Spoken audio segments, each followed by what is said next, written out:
Pues buenas tardes, compañeros, compañeras. Gracias, presidente. Quiero, en primer lugar, daros la bienvenida a este comité confederal, un comité confederal que celebramos inmediatamente después de los actos del 1 de mayo. Un 1 de mayo con una alta participación. Yo creo que es de los 1 de mayo de los últimos años con más participación de trabajadores y trabajadoras, desde luego con mucha repercusión pública, y que creo que pone de manifiesto el buen momento en el que estamos las organizaciones sindicales, el buen momento en el que está el sindicalismo, el buen momento en el que está la UGT. Y hoy en este comité se trata de continuar avanzando, de continuar tomando medidas que vayan en la dirección de fortalecer al sindicato, medidas que vayan en la dirección de dar respuesta a los problemas de los trabajadores y las trabajadoras de nuestro país. Y en ese sentido, la transparencia tiene que ser uno de los objetivos del sindicato, que venimos trabajando en él en los últimos años, pero también en este comité confederal.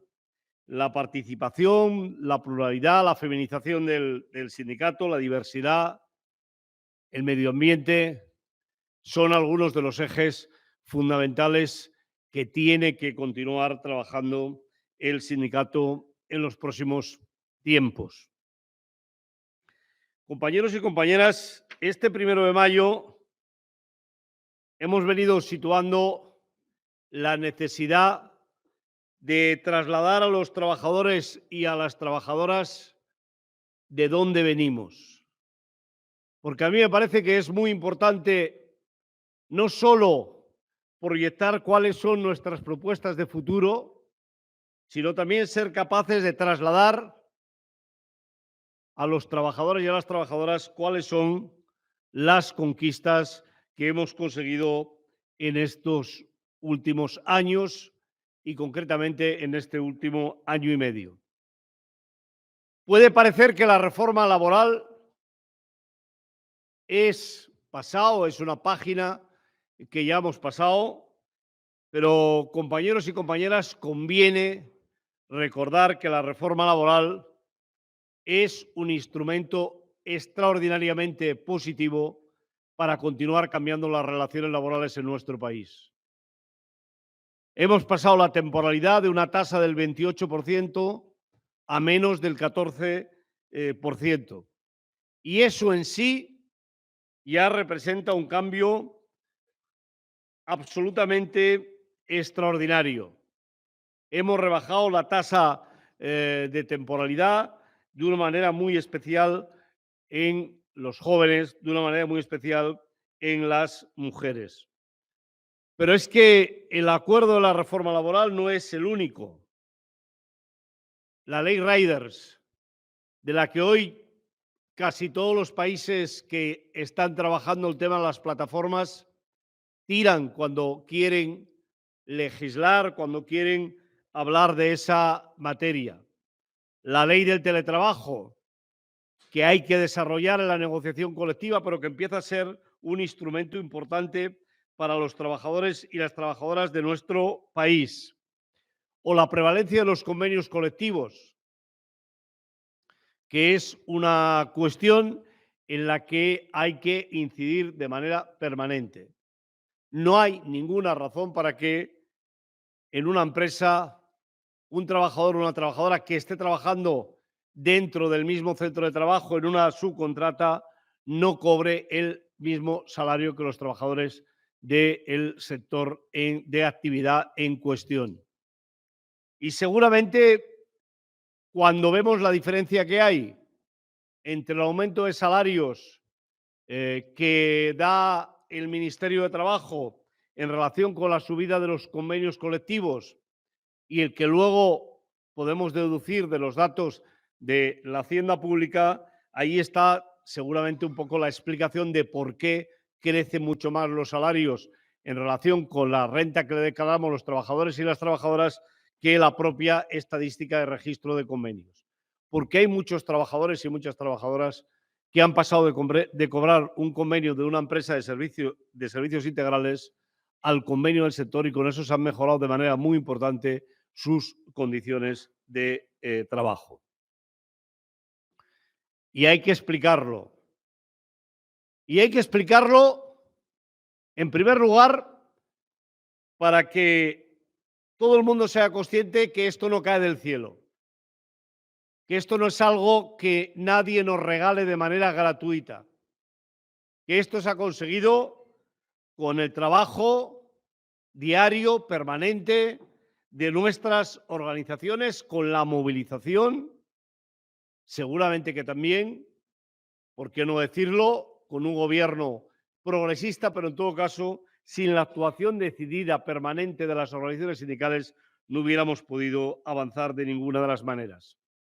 Y compañeros y compañeras, es muy importante también poner en valor la reforma de las pensiones. La primera y la segunda. La primera ya se ha visto. 8,5% de revalorización en este año 23. Creo que eso denota cuál es el cambio fundamental que se ha hecho del 0,25 al 8,5%.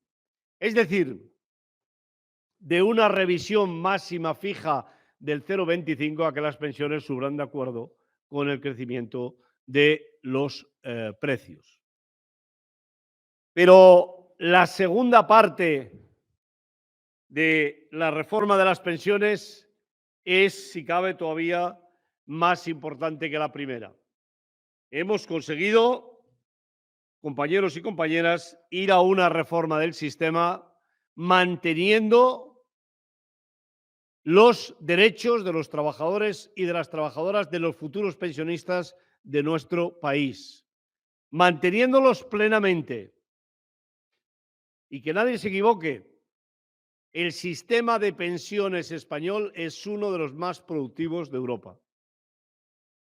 No hay ningún país de la Unión Europea donde un trabajador o una trabajadora se jubile, como es el caso nuestro, con un promedio del 82% del último salario. La inmensa mayoría de los países están por debajo del 70%. Francia, sin ir más lejos, sin aplicar la nueva reforma, están en el 70%. Eso quiere decir que consolidar el sistema actual, que no va a mermar la cuantía de las pensiones, conseguir un acuerdo que de manera clara y fehaciente facilita la financiación del sistema de seguridad social hasta el año 2050, creo que es una conquista absolutamente extraordinaria.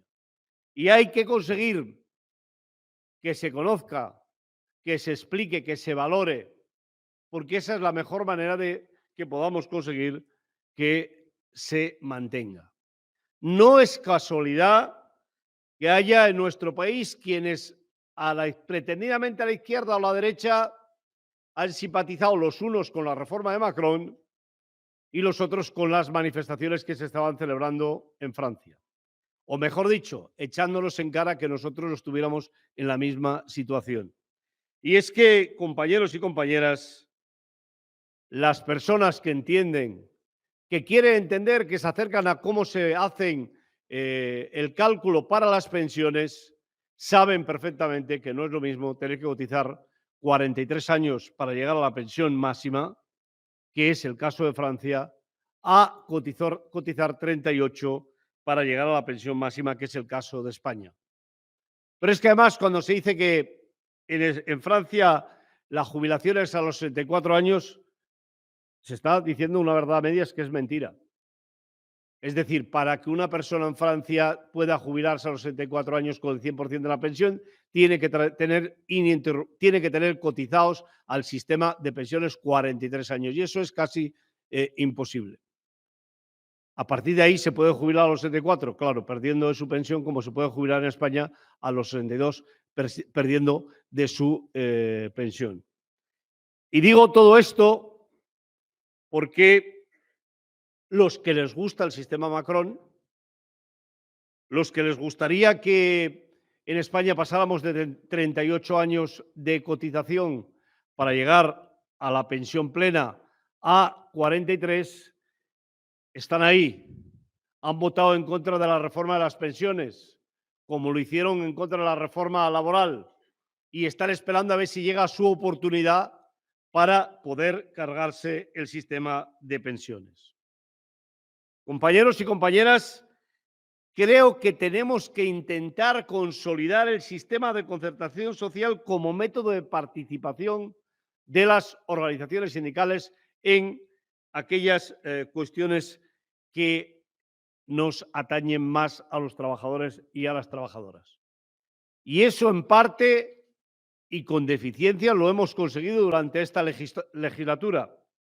Y digo en parte y con deficiencias porque no es nada sencillo en un contexto político como el español, con un gobierno que no tiene mayoría parlamentaria, con un gobierno que tiene que buscar soportes, el poder tener una plena concertación en aquellas cosas que no son de interés para los trabajadores y las trabajadoras de nuestro país. Emana de la Constitución la concertación social. Ya que se habla tanto de la Constitución, es uno de los principios constitucionales de nuestro país. Es un referente en Europa y es un referente en el mundo.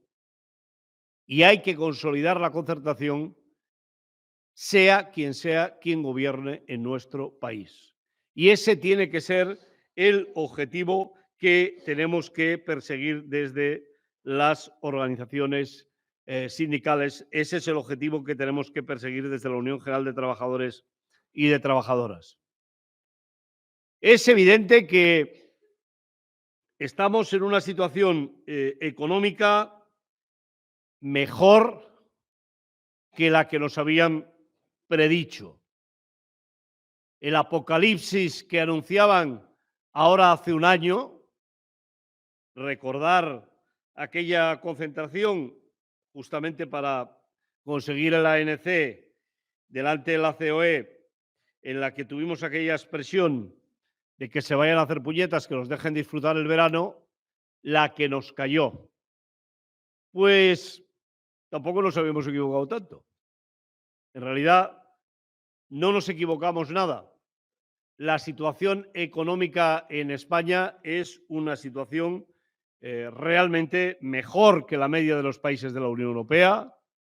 Es una situación de crecimiento económico, de creación de empleo, de generación de riqueza, efectivamente con dificultades, pero en todo caso creo que, compañeros y compañeras, que nos permite visualizar un futuro en el que, sobre todo, lo que tenemos que conseguir es no pensar en cómo va la economía desde una perspectiva general, sino cómo somos capaces de conseguir repartir la riqueza que se está generando en nuestro país y que se está acumulando en manos de unos pocos.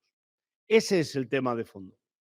Y cuanto más llamen a la crisis, cuantas menos expectativas económicas tengamos, menos posibilidades tenemos los trabajadores y las trabajadoras de conseguir nuestros objetivos. Por eso me parece muy importante no dejarnos caer ni ayer, pero tampoco hoy ni mañana, en expectativas que lo único que consiguen es frenar la movilización, lo único que consiguen es frenar el reparto de la riqueza que se está generando en nuestro país. Necesitamos más y mejor concertación desde una perspectiva general y también en los ámbitos territoriales. Hoy específicamente vamos a poder aprobar las líneas generales por lo que hace referencia a la posición del sindicato en estas próximas elecciones autonómicas, en estas próximas elecciones municipales. Y hay una de las cuestiones centrales que son las políticas activas de empleo. España tiene un grave problema por lo que hace referencia a el tratamiento al trabajo con las personas desocupadas. Un país que tiene por lo menos 3 millones de personas desocupadas, un país que si además le sumamos el medio millón largo de personas sin papeles que viven en nuestro país, tiene 3,5 millones largo de personas, no puede ser un país que no encuentre hombres y mujeres para cubrir los puestos de trabajo que de manera reiterada y permanente, además de manera reiterada y permanente, con pocas demandas de empleo, todo se dicho de paso, la patronal sitúa. Por eso nos parece muy importante que seamos capaces de trabajar para que desde las oficinas de empleo se trabaje en la orientación. Necesitamos más orientadoras y orientadores en las oficinas. España está muy lejos de cubrir la demanda mínima necesaria para poder trabajar con las personas para que encuentren empleo. Necesitamos más formación y formación más de acuerdo con esas necesidades. Necesitamos un sistema de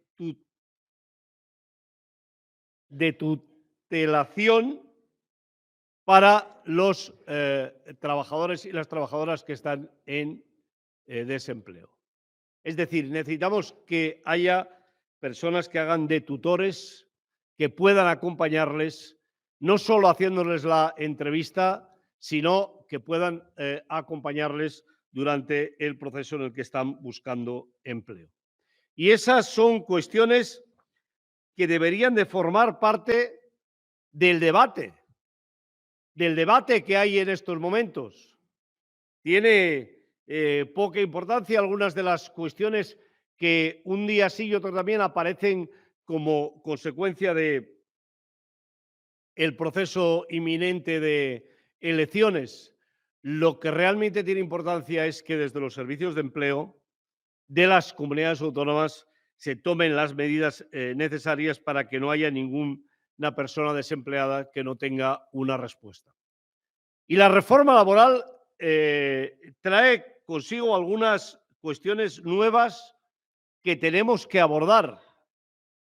1.400.000 personas que están en el desempleo de larga duración.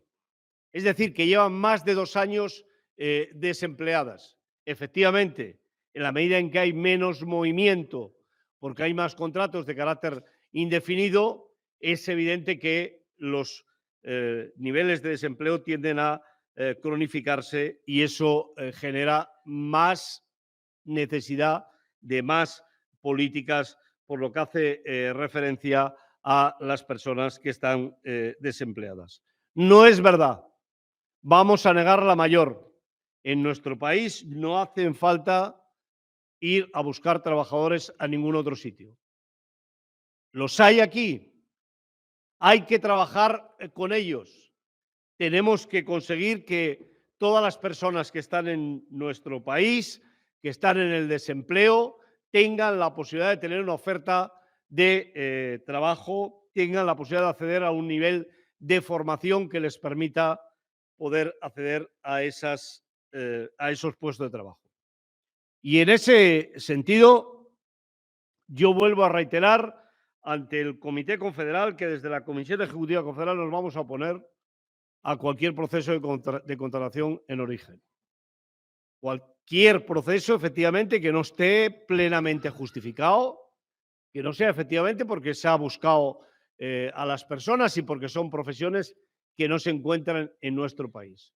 Lo demás se solventa con atención a los desempleados, con salarios dignos, con cumplimiento de los convenios colectivos. El verano pasado, cuando tuvimos una asamblea en Málaga con los trabajadores y las trabajadoras del sector de la hostelería, nos decían que en Málaga solo había 2 restaurantes que cumplieran con la normativa laboral. Y digo Málaga porque nos pasó, lo vimos. Carmen, ¿te acuerdas? Además nos lo dijo un taxista de camino del aeropuerto al hotel. Ese es uno de los problemas que hay para que no se encuentre personal para trabajar en la hostelería. Y no vamos a permitir que traigan esclavos. No vamos a permitir que afinen a la gente en las bodegas de los hoteles. Hay que encontrar soluciones para que los trabajadores y las trabajadoras de nuestro país puedan acceder a esos puestos de trabajo en buenas condiciones. Los fondos Next Generation son una gran oportunidad que en buena parte también explica la marcha de la economía española. Tienen que servir para renovar la industria en general, para generar nuevas actividades y particularmente para que algunos de los sectores industriales donde nuestro país ha tenido un peso muy importante podamos continuar manteniendo el peso a pesar de que en algunos de estos casos no tenemos multinacionales. Me estoy refiriendo de una manera muy concreta a la automoción, pero podríamos hablar de la producción de energía, podríamos hablar de muchos más sectores, incluida los procesos de transformación agrícola, que efectivamente estos fondos van a venir muy bien en este proceso en el que estamos. Porque, compañeros y compañeras, el culminar el proceso de transición justa ya no es una opción, es una necesidad. Y desde el sindicato creo que tenemos que trabajar para que esa necesidad imperiosa que tiene nuestra economía, que tiene la economía en el conjunto del planeta, se haga con respeto a las personas, sin integrismos y efectivamente con plena responsabilidad, sobre todo por lo que hace referencia al sector de la generación de energía, en que ninguna de las energías que la Unión Europea ha declarado como energías limpias debe de ser desechada en nuestro país. No hay ninguna duda de que el salario mínimo interprofesional ha sido uno de los grandísimos instrumentos para mejorar los salarios en nuestro país. Creo que hemos transformado todo lo que tiene que ver con los salarios a partir del salario mínimo interprofesional. Y creo también, compañeros y compañeras, que tenemos que ser conscientes, plenamente conscientes de que si eso ha sido así, ha sido gracias a la Unión General de Trabajadoras y Trabajadores. Si nosotros, si nuestra insistencia desde el año 16, cuando nos planteamos, creo que fue en el año 17, que ningún convenio colectivo quedara por debajo de los 1.000 euros, han sido una revolución que nos ha llevado a esta situación en la que se encuentra el salario mínimo interprofesional de 1.080 euros, que es cierto que se queda corto, es bastante evidente, pero en todo caso hay que reconocer que el aumento de un 64% que se ha producido en estos últimos 7 años es un aumento realmente extraordinario, importante para todos y para todas. Deberíamos de utilizar el salario mínimo interprofesional como un instrumento que nos permita que sea la base sobre la que se trabajen las políticas sociales desde los ayuntamientos, desde las comunidades autónomas, desde el Estado. Tiene poco sentido que las decisiones por lo que hace referencia a gratuidad, por ejemplo, en el transporte público, se hagan a partir de la edad y no se tenga en cuenta la condición en la que se encuentran los trabajadores y las trabajadoras. Parecería, por tanto, razonable que iniciemos una etapa en la que el salario mínimo interprofesional sea la base a partir de la cual se puedan ir determinando gratuidad por algunos de los servicios más importantes que tenemos en este país. He hablado de la gratuidad del transporte, pero podríamos hablar de los medicamentos y de toda una serie de cuestiones que a partir del momento en el que estamos y de los conocimientos que tiene la Hacienda Pública en relación con nosotros, se podría hacer un trabajo importante en esa materia. Eso, con toda seguridad, sería una cuestión mucho más justa. Luego lo vamos a debatir, repito, de cara al documento para las elecciones de el 28, pero en todo caso creo que más allá de que eso forme parte de nuestras propuestas para unas elecciones, debería de formar parte de la política que tendríamos que defender en el ámbito de las comunidades autónomas, en el ámbito de los ayuntamientos y, por supuesto, nosotros lo vamos a hacer también desde la perspectiva de la Confederación y de las relaciones con el Gobierno. Compañeros y compañeras, hay que acabar con esa idea que ha ido cogiendo peso en nuestro país en los últimos tiempos y que de una manera muy especial ha cogido peso en algunas comunidades autónomas, de que pagando pocos impuestos se pueden dar servicios de calidad. Es estúpido. No tiene ningún sentido.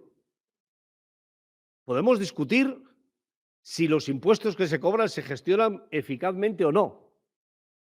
Podemos discutir si la carga fiscal está en aquellos y carga a aquellos que efectivamente tienen más posibilidades de poder pagarlo. Pero no se puede discutir que si no hay impuestos no se pueden hacer políticas públicas. Y en ese sentido creo que desde el sindicato tenemos que trabajar, hacer pedagogía para que los ciudadanos y las ciudadanas de nuestro país tengan la absoluta seguridad de que nadie da duros a 4 pesetas. Ya sé que esto de los duros a 4 pesetas está un poco desfasado, pero bueno, para entenderlos. Porque esa es una realidad, compañeros y compañeras, que no se puede dar. Hay un deterioro de los servicios públicos, y es un deterioro de los servicios públicos que viene en parte como consecuencia de la bajada de los impuestos, desigual en unas comunidades autónomas que en otras, pero finalmente un deterioro absolutamente insoportable para la mayoría de los ciudadanos y de las ciudadanas. Ayer tuve la ocasión de manifestarme con la compañera Marina, o la compañera Marina conmigo, es igual, los dos juntos, un rato con los ciudadanos y las ciudadanas de San Fernando de Henares que están pasando momentos de una situación difícil de calificar. Es decir, hay unas obras del metro, la comunidad tenía la absoluta seguridad de que esas obras podían generar problemas en el subsuelo, nadie lo paró, las llevaron adelante y hay en torno a 15.000 personas que ya han perdido su piso porque se está hundiendo una parte del pueblo literalmente.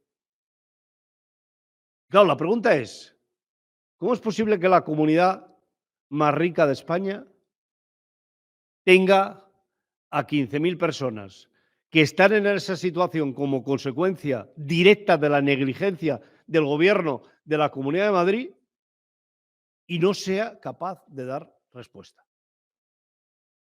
¿Cómo es posible que oigamos a la presidenta de la Comunidad de Madrid y no le caiga la cara de vergüenza quejarse de que la ley de vivienda va a limitar las posibilidades de que los fondos buitre continúen multiplicando sus recursos como consecuencia de la ley de vivienda,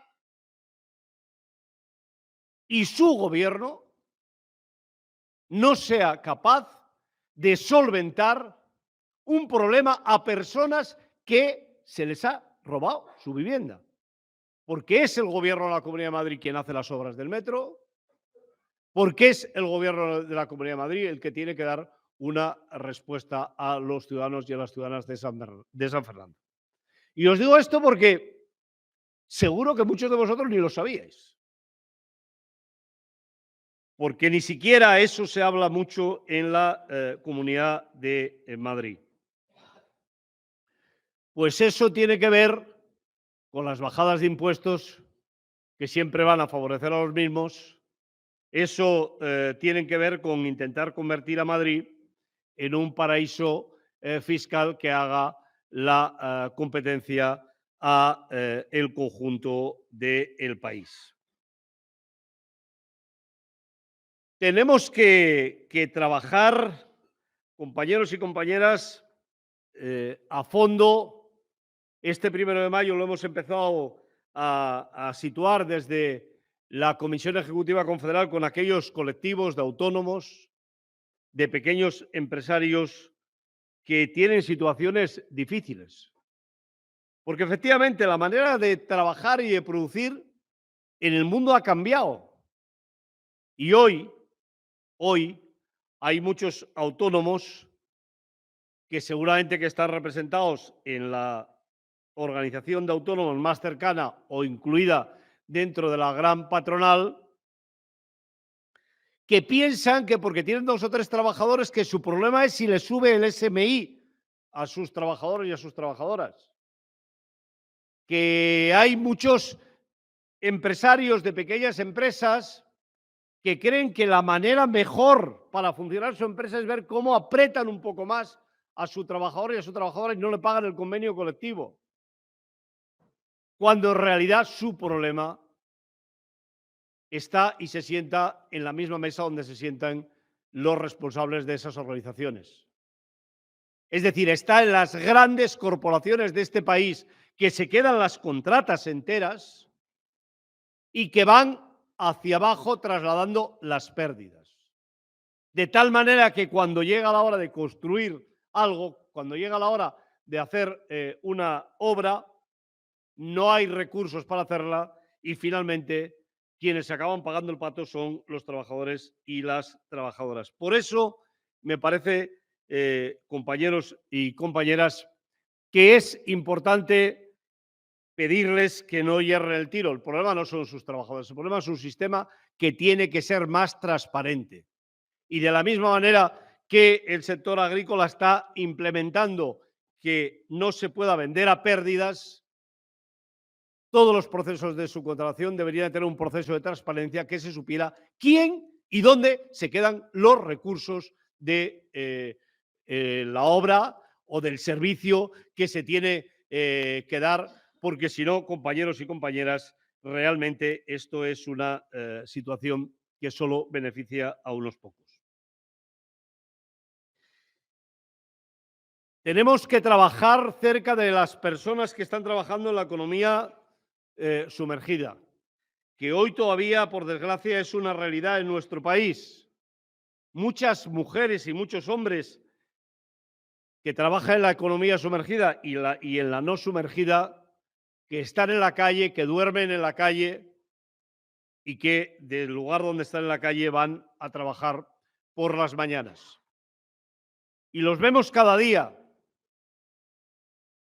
Y yo incluso hablo con alguno de ellos muchos días porque duermen al lado de donde vivo y por las mañanas, cuando salgo, me los encuentro y me enseñan, entre comillas, lo que ellos llaman su chalet.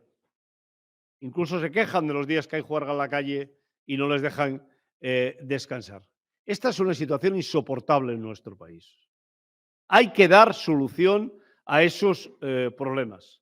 Y a esos problemas no solo se da solución creando empleo, sino que se da solución también con políticas públicas de vivienda, se da solución también con políticas públicas de ayuda a esos trabajadores y a esas trabajadoras. Somos la única organización que ha planteado claramente al Gobierno la necesidad de que no se olvidara de las personas que iban a tener que están teniendo, que van a tener graves dificultades para poder pagar la hipoteca. Se lo dijimos al Gobierno que había que crear un fondo de rescate para que pudiera atender las necesidades de esas personas, de esas familias.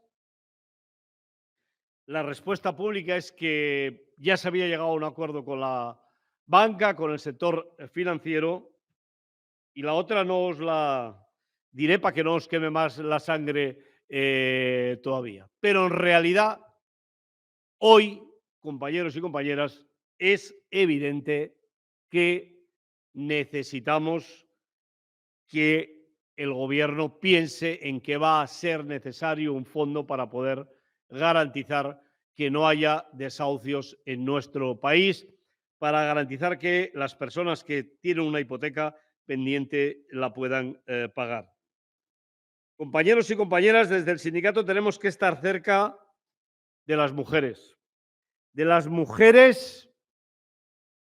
que son maltratadas y asesinadas un día sí y otro también. Y sería bueno que además hiciéramos un ejercicio permanente, los y las dirigentes del sindicato, de situar este como uno de los elementos permanentes en nuestros discursos. No podemos olvidarnos de las mujeres que en nuestro país, seguro en este mismo momento, están siendo maltratadas, porque esto es una cuestión que no acaba, que hay que ponerle remedio y que tenemos que trabajar para que podamos acabar con esa situación. Con toda seguridad, compañeros y compañeras, la gran lucha para nosotros es la negociación colectiva. Es verdad que hemos ido mejorando de manera importante, sobre todo en el trimestre primero del año, los niveles salariales en los que se han firmado los convenios colectivos. Pero tenemos que empezar a decir también de manera clara que para nosotros los convenios colectivos no solo tienen que ser un instrumento que nos permitan mantener nuestro poder adquisitivo, sino que son un instrumento que tiene que permitir repartir la riqueza que se está generando en nuestro país. No nos podemos conformar solo con el poder adquisitivo, porque es que en realidad los beneficios empresariales están muy por arriba del aumento del coste de la vida. Y los beneficios empresariales no se pueden quedar en manos de unos pocos. Por eso, compañeros y compañeras, la pelota está en el tejado de la COE. Se lo hemos dicho antes, durante el 1 de mayo, y hoy lo quiero volver a repetir. O hay acuerdo de negociación colectiva, o el ANC de manera rápida se puede cerrar. Y lo de rápida lo digo fundamentalmente porque lo tenemos casi todo, Fernando, lo tenemos casi todo hecho. Solo falta la parte crucial, que es la parte que tiene que ver con los salarios. O nosotros como sindicato no vamos a continuar generando expectativas de que es posible un acuerdo de carácter general que impidan que la negociación colectiva fluya desde otra perspectiva o que merme la capacidad de movilización que tiene que tener nuestro sindicato. Por eso, compañeros y compañeras, creo que es importante que seamos conscientes de que en unos días hay acuerdo o habrá que organizar a los trabajadores y a las trabajadoras de los más de 1.300 convenios colectivos pendientes de negociación en los ámbitos territoriales, son los convenios más importantes sectoriales, territoriales, que quedan por hacer, de tal manera que vamos a ir a movilizaciones visibles, movilizaciones por los convenios colectivos que nos permitan conjugar aquellos sectores donde hay más indicación, donde hay más fuerza, con aquellos otros sectores donde hay menos representación, donde hay menos presencia, donde hay menos fuerza. Y, como hemos hecho toda la vida, con los piquetes, porque los piquetes forman parte de la gloriosa historia del movimiento obrero, ir avanzando hacia movilizaciones importantes. La COE lo sabe. Yo, de cualquier manera, creo sinceramente, compañeros y compañeras, que aún es posible el acuerdo. Creo sinceramente que nos evitaríamos un proceso de conflictividad que, como he dicho antes de ayer y repito hoy, nosotros lo vamos a poner en marcha. Sabemos cómo empieza, cuándo, pero no sabemos ni cuándo acaba ni cómo acaba. Porque en realidad, en este país, las reivindicaciones, las necesidades, la indignación tiene niveles importantes y no lo podemos obviar. Hay muchas personas que tienen muchísimas dificultades para llegar a final de mes.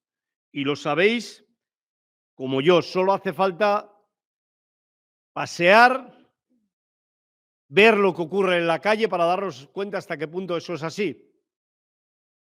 Zonas en Madrid donde a las 10 de la noche hay un grupo de voluntarios repartiendo alimentos que han ido a buscar a los supermercados y personas haciendo cola con un carrito para llevarse una bolsa de alimentos. Y eso no tiene por qué pasar, porque somos un país que genera suficiente riqueza como para que los ricos se lleven una buena porción, pero que no haya estos niveles de pobreza que tenemos en nuestro país. Hay que reforzar la inspección de trabajo. Y ese es otro elemento fundamental de la acción sindical. Con el Gobierno lo intentamos con la reforma laboral. No fue posible. Lo intentamos por todos los medios. Mariano es testigo de los debates que en esa materia él mismo tuvo con el secretario de Estado. Queríamos doblar los recursos para la inspección de trabajo. No ha sido posible y hoy la inspección de trabajo es un problema muy serio para el cumplimiento de la normativa laboral. No por culpa de los inspectores, al contrario, creo que hay un gran esfuerzo por parte de los inspectores y las inspectoras de trabajo. No por culpa del personal de la inspección, fundamentalmente porque no hay medios, no hay recursos. Por tanto, hay que volver a situar como un elemento clave. Hay que situar también el avanzar hacia la jornada laboral de 32 horas con paso firme. Es verdad que está bien que desde las comunidades autónomas, además ahora que vienen elecciones, se trabaje con experiencias piloto. No es bastante. Tenemos que avanzar de manera general en relación con la jornada de 32 horas semanales. Lo he dicho y lo repito, la vivienda en nuestro país necesita más recursos y, sobre todo, el compromiso político de las administraciones competentes en la materia para llevar adelante un proceso de construcción de viviendas sociales de protección oficial. La ley de vivienda es un paso adelante.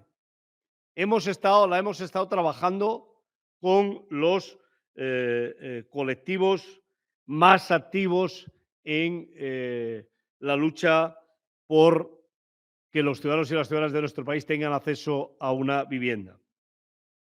Pero continúa siendo necesario que se implemente en las comunidades autónomas, sobre todo construyendo parques de vivienda pública. Y lo hay que hacer por las personas que lo necesitan, pero también por el empleo. No es posible que alguien crea que un trabajador o una trabajadora de nuestro país se va a trasladar a Baleares a dormir a un balcón en Ibiza porque no tiene posibilidades de vivir en otro sitio. Las zonas más tensionadas, justamente cuando se trabaja urbanísticamente desde la perspectiva turística, se tiene que tener en cuenta que va a haber personas que van a tener que ir a trabajar. Trabajadores de la hostelería, de los servicios, funcionarios públicos, y eso que hace tiempo que venimos demandando como sindicato, hoy continúa siendo una asignatura pendiente. Por tanto, por justicia social, porque es un derecho constitucional, pero también por eficacia económica, hay que dar una solución a los graves problemas de vivienda que tiene nuestro país. Compañeros y compañeras, tenemos pendiente de constituir la mesa para revisar la ley de salud y seguridad en el trabajo. No debería de haber ninguna excusa para ponerlo en marcha.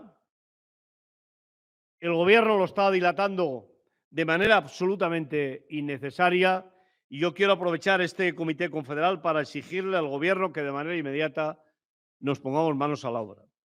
Porque no se puede continuar permitiendo que en nuestro país 2 personas cada día pierdan la vida sencillamente por ir a trabajar.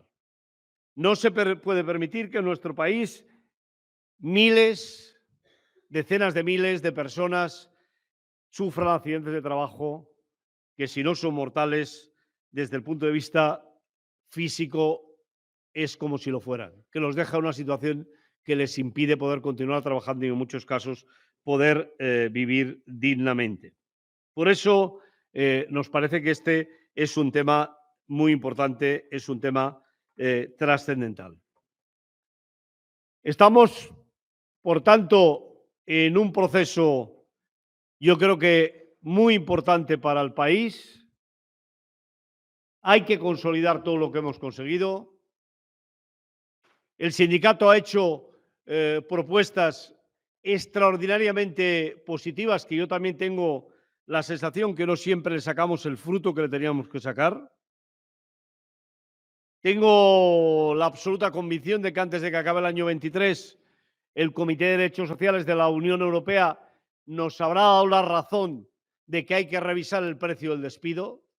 De hecho, Fernando me decía el otro día que ya hemos recibido la última comunicación pidiéndole al Gobierno de España más información para cerrar y resolverlo.